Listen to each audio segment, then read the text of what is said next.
Today we are working on the second half of the chapter, and it's called the binomial distribution. This is the part of the discrete probability distribution, and this is special type of distribution is called the binomial distribution. First, we are going to understand what the binomial distribution is, and then we are going to start calculating some binomial probability.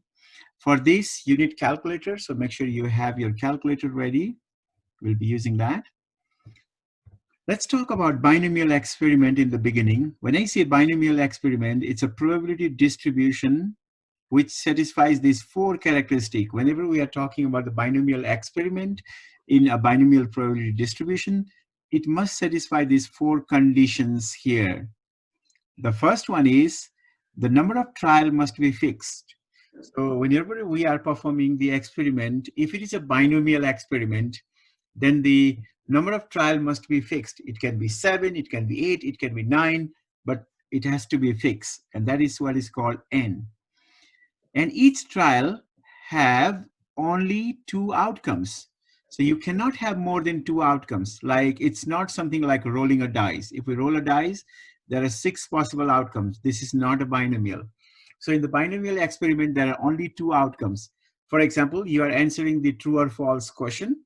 So you may answer true or false. That's it. You don't have any other thing. Or if you're tossing a coin, you may get head or tail, nothing else. So just two outcomes are there in each trial. And if you are looking for the probability of success, it is denoted by P, and the probability of failure is denoted by Q. So if you are answering true or false question, the probability that you'll make it correct is P, and you'll make it wrong is a Q, but the total probability is 1. So remember, Q will be 1 minus P, because P plus Q will be 1. So always remember here, the value of P and Q, if you add those two, it should be 1. P plus Q equal to 1. That's why if P is the probability of success, then the probability of failure is 1 minus P. And the next one is the outcome of each trial must be independent of each other.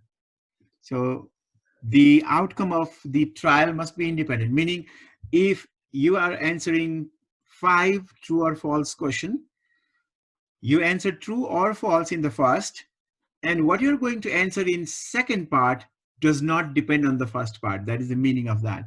The outcome of each trial are independent of each other.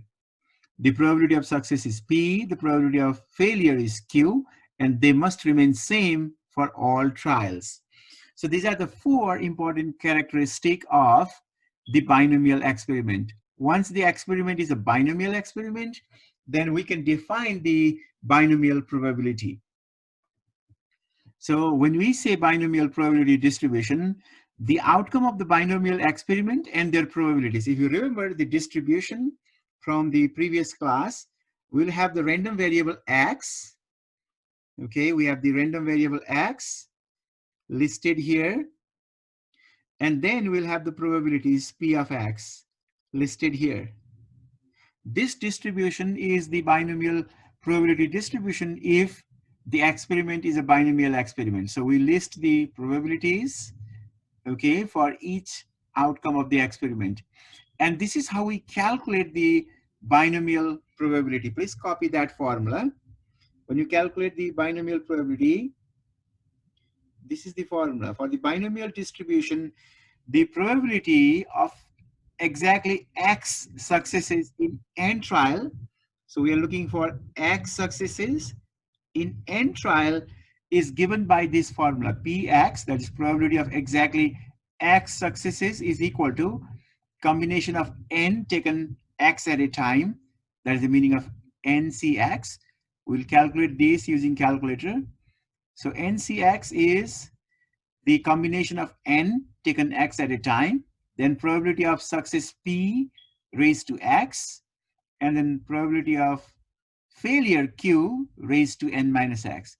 Note that formula. This is exactly what we are going to use when we calculate the probability, the binomial probability.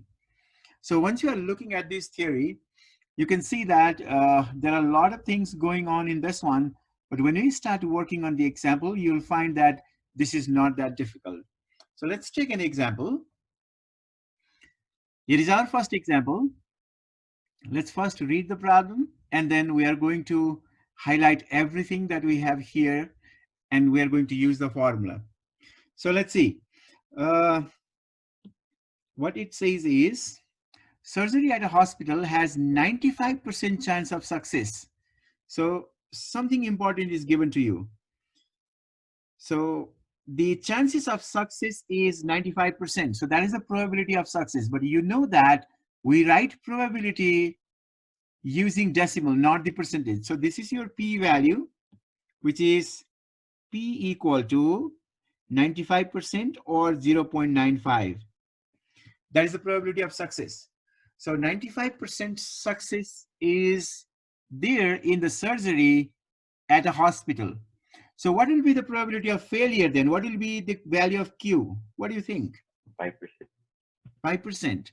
That's right. 0. Because 95% success, 5% failure, which is 0.05. 0.05. That's your Q. Okay. So we have P and Q. Now the surgery is performed on 4 patients. So the number of trial is 4. So that is your N value. N is equal to 4. Okay, N is equal to 4.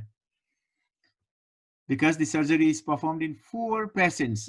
And in binomial experiment, we say that that's the trial. We have to find the probability the surgery being successful on exactly 3 patients. So we have to find the probability that the surgery being successful on exactly 3 patients. So here, the value of X is equal to 3. Probability that you have exactly 3 successes. Now, we can easily calculate this using binomial experiment, because whenever they are doing the first surgery, the probability is 95 success, 5 failure. When they do the second, the probability that they will be successful is 95, the failure will be 5. So you have only 2 outcomes all the time, and the outcomes are independent of each other. So this must be a binomial probability. So if you remember the formula, we have this formula. We have Px equal to probability of exactly n successes is NCX, then P raised to X, and Q raised to N minus X. That was the formula. Now let's write this down. Probability that X is equal to 3, exactly 3 successes. That is the meaning. So the value of X is 3. So X is 3, N is 4. So we are going to substitute everything here.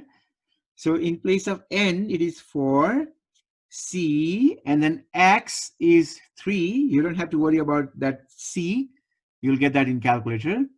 So 4C3 times, I'm going to use that dot for multiplication. P, value of P is 0.95, 0.95 raised to X. You can see your X is 3 times Q. Your Q is 0.05. So you'll do 0.05 raised to, you can see it is N minus X. N is 4, 4 minus 3 is 1. Okay, you can just write 1, or you can just write 4 minus 3. Whatever you want to write, that's okay. Now, what we need to do is, we need to type this in our calculator. So make sure you have this in your paper, because I'm going to share my calculator now. So what we'll do is, we are working on the distribution. So here is the distribution under vars. You can see in your calculator, here you have vars. Under that, there is distribution. So you'll press second and then vars. By pressing second and vars, you'll go to the list of distributions. There are a lot of distributions. We are looking for the binomial probability distribution, okay? But we are not directly going to calculate this using that. Instead, we are using the formula. So in your paper, you have 4C3. How to get that 4C3? In order to get that 4C3, come back to the main menu by pressing second and mode.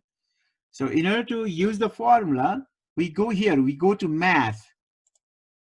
We go to math and then go to probability here. Scroll across to probability. Okay, please follow along with me.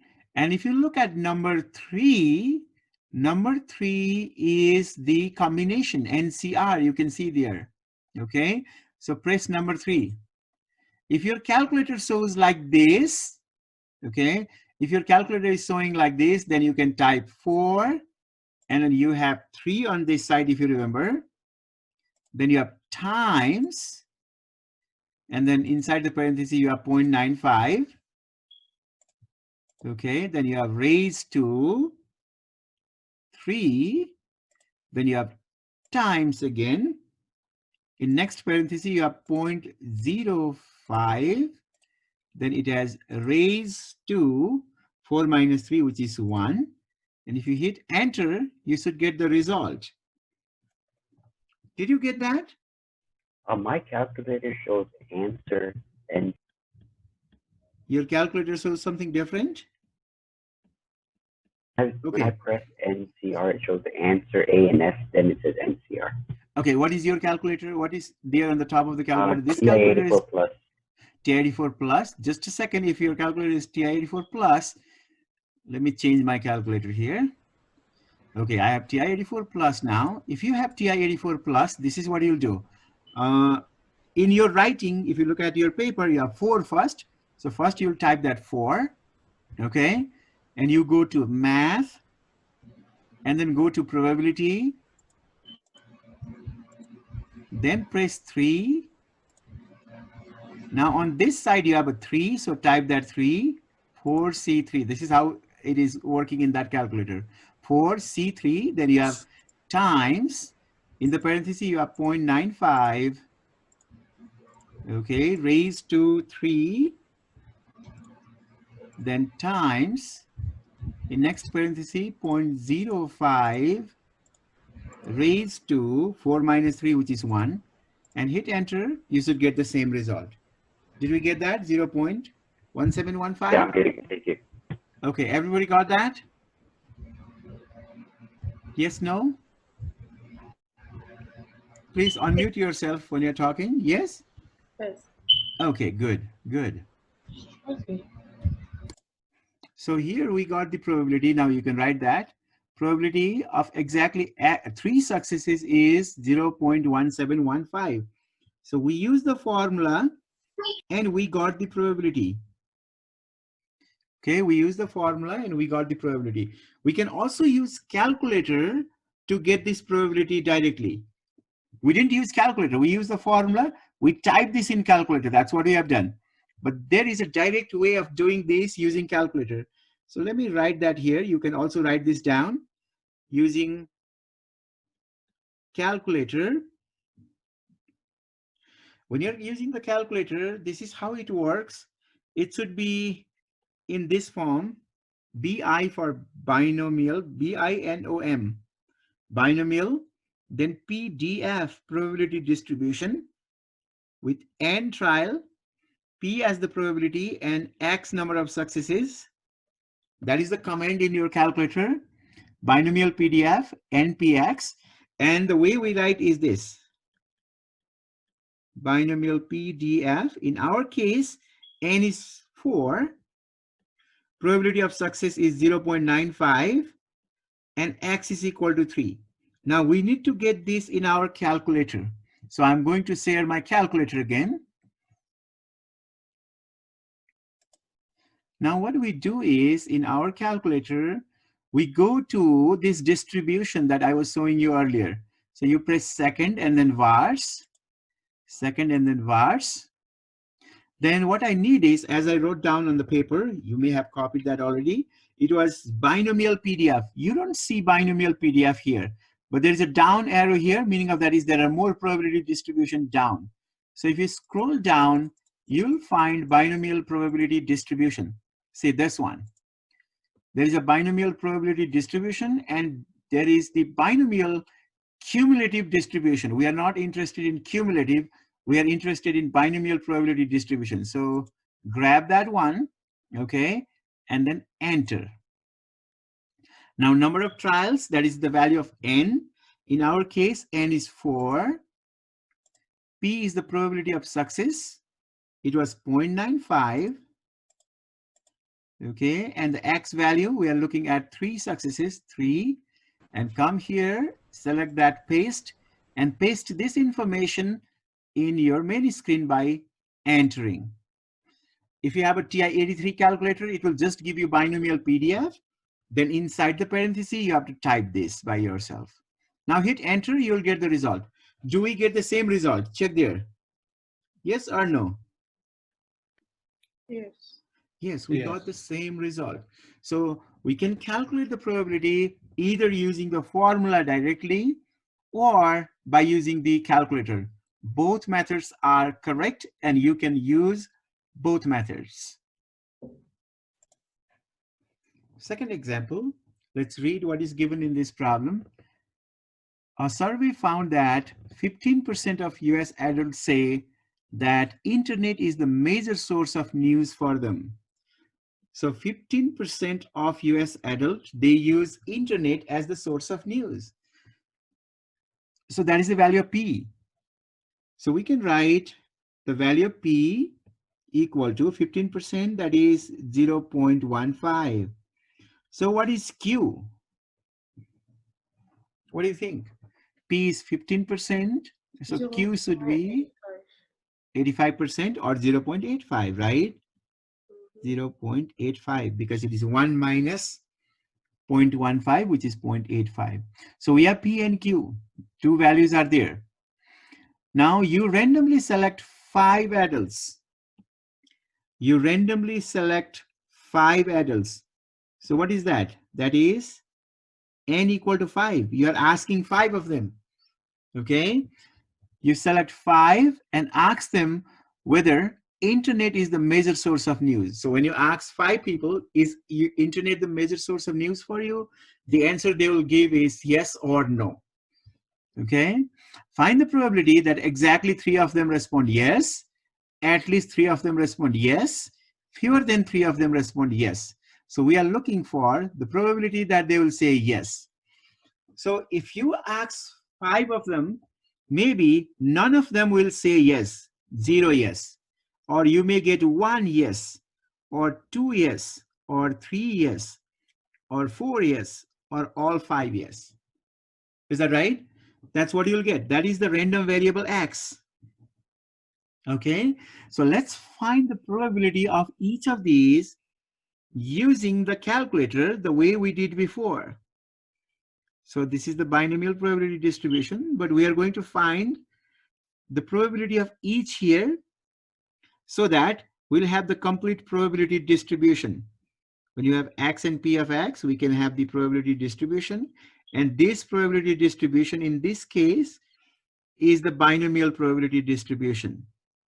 So you can see here, you have the value of P, you have the value of N, okay, you have P, you have N, and here we have X. If you remember the prompt that I gave you, in the calculator, you use this binomial PDF, which you'll find under distribution, and it is NPX. You'll type NPX. N is 5, P is 0.15, X changes here. X is 0 or 1 or 2 or 3 or 4 or 5. Okay, so grab your calculator. Please follow along with me. Grab your calculator. Then go to second and then vars, like before. Second and then vars. And scroll down to binomial PDF. Binomial PDF. So for the first, for this one, for 0, your number of trial is always 5. So n is 5. Number of trial is 5. P is always the same, 0.15. This X value changes. So for the first, X is equal to 0. Okay. So put that 0 and then paste and enter. And tell me what you got. What is the probability? Anybody can read your answer. Yeah, 0.443. 0.44337. That is the probability. Okay. So please continue and complete this.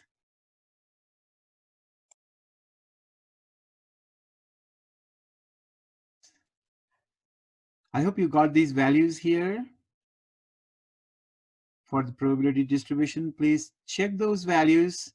This would be the probability by using the command binomial PDF NPX in your calculator when the values of X changes as 0, 1, 2, 3, 4, 5. In the last one, when I tried to write up to 4 decimal places, it was close to 0, so I got 0.40 and then 8. Maybe in your calculator, you got 7.5937 e to the negative 5. Meaning of that is, you have after 0, you have after 0 point, you have 4 zeros, and in the 5th place, you have 75937, which rounded to 8. That is the meaning of that. Any question here?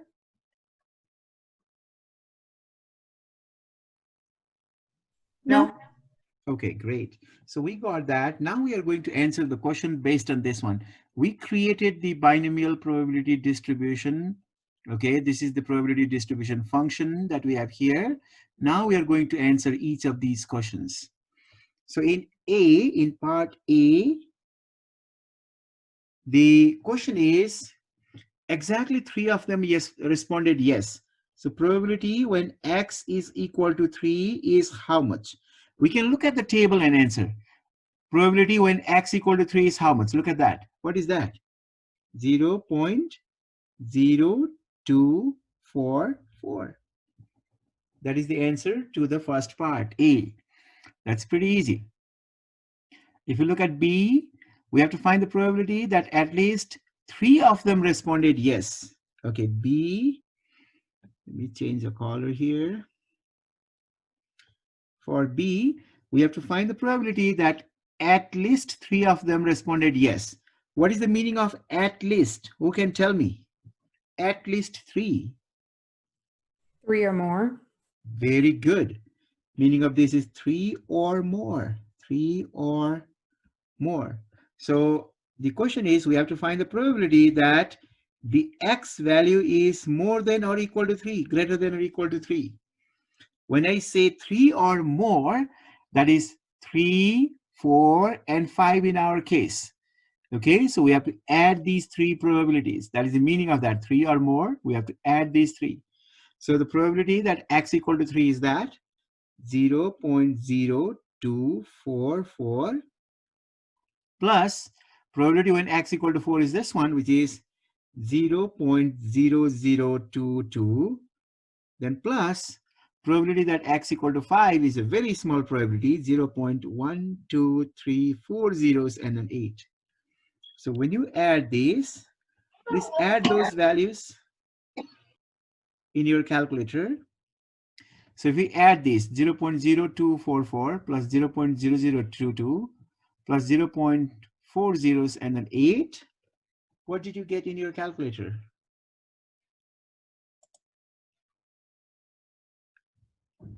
Please verify. I got 0.0267. Is that what you got?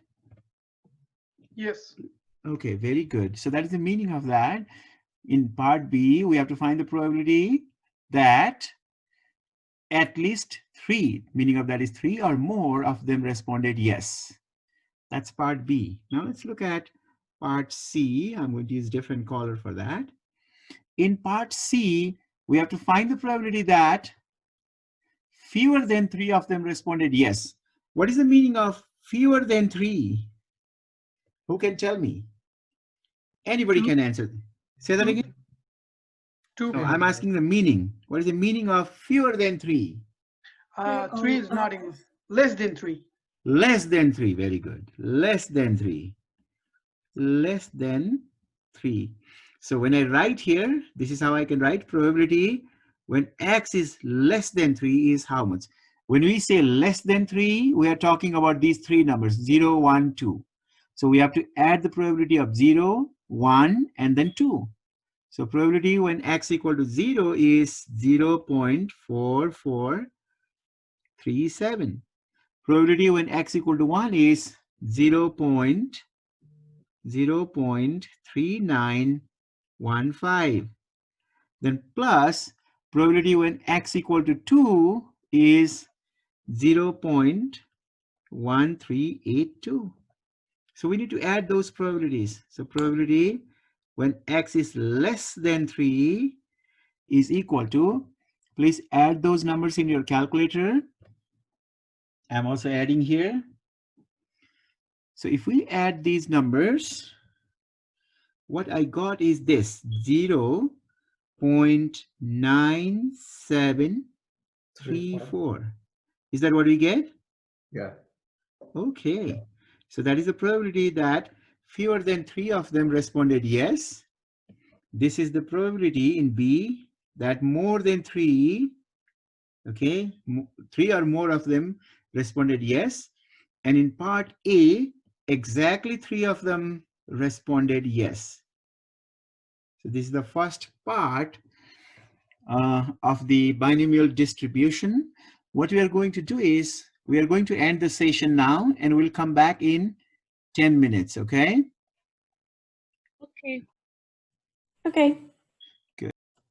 Now we are going to work on the mean, variance, and standard deviation for binomial distribution. If you remember in last class when we were talking about the discrete probability distribution, we calculated mean, variance, and standard deviation using the specific formula for the discrete probability distribution. Similarly, for the binomial probability distribution, we have a unique set of formula to find the mean, variance, and standard deviation. And here they are. If you are calculating the mean, which is denoted by the Greek letter mu, that is equal to n times p, where n is the number of trials and p is the probability of success. And when we calculate the variance, which is also denoted by sigma squared, it is equal to n times p times q. If we multiply n, the number of trials, with probability of success, and then with probability of failure, we get the variance. And you already know that once we have the variance, in order to find the standard deviation, we take the square root of the variance. So when we find the square root of n times p times q, that will give you the variance. So please copy those three formulas: the formula for the mean, formula for variance, and formula for standard deviation. In next slide, we are going to use these formulas. The mean is n times p, variance is n times p times q, and the standard deviation is the square root of n times p times q. Okay, let's take an example. Here is that example. Let's read the problem first and find out what is here. It has been reported that 65% of the adults age 70 and over got their flu shot last year. So when you surveyed the adult age 70 and over, you found that 65% of the adults, they had the flu shot last year. So that is your P. P is equal to 65%, which is 0.65. So what is Q equal to? 0.35. 0.35. Very good. Because it's 1 minus 0.65, that is 0.35. So that is the probability of success and probability of failure. Okay. So you'll find 65% of them, they have the flu shot, and 35% of them, they don't have the flu shot. In a random sample of 200 adults, so here you can see you surveyed 200 adults. That is your N. N equal to 200. That is the number of trials. We are asking 200 adults whether they got the flu shot last year or not. And the probability is 65% that they have it and 35% they don't have it. Now what we have to do is we have to find the mean, we have to find the variance, and we have to find the standard deviation. So mean is the mu. What is the mu? Variance is sigma squared, and standard deviation is sigma. So we need to calculate these three. Because you have the fixed number of trial, and each trial has the equal probability of success and or the same probability of success and failure. In each case, this is a binomial probability distribution. So we are going to use the formula to calculate the mean, variance, and standard deviation. First, we have the mean. So if you remember that formula from the previous slide, mean mu is equal to n times p. Your n is 200, multiplied to p is 0.65. Please multiply that in your calculator. Then you'll get the average number of adults who got flu shot last year. How much is 200 times 0.65? Make sure you type that in your calculator and get the value. 130. 130, okay. 130. So that is the average number of adults out of 200 who got the flu shot last year. Next, let's find the variance. Variance, we write sigma squared. And if you remember the formula, it is n times p times q.